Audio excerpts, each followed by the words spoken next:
মোহাম্মদ জাহাঙ্গীর আলম ওরফে পানি জাহাঙ্গীর, পিতা মৃত রহমতুল্লাহ। গ্রামের বাড়ি নোয়াখালীর চাটখিল উপজেলার খিলপাড়ার নাহারখিল গ্রাম।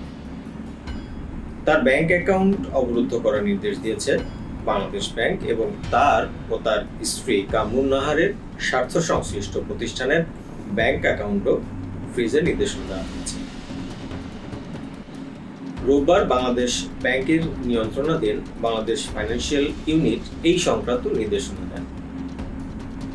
কিন্তু কে এই জাহাঙ্গীর আলম, আর কেনই বা এই নির্দেশনা?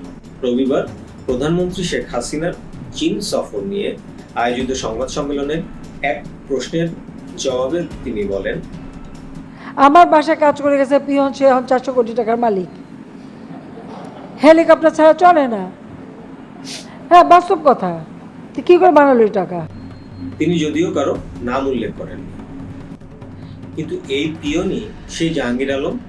গত জানুয়ারিতে অনুষ্ঠিত সংসদ নির্বাচনে নোয়াখালীর চাটখিল ও সোনাইমুড়ি আসনে স্বতন্ত্র প্রার্থী হিসেবে মনোনয়নের জমা দেন এবং হলফনামায় ঢাকার বিভিন্ন এলাকায় এবং নোয়াখালী নিজ এলাকায় বাড়ি, জমি, ফ্ল্যাট সহ বিপুল সম্পদের তথ্য পাওয়া যায়।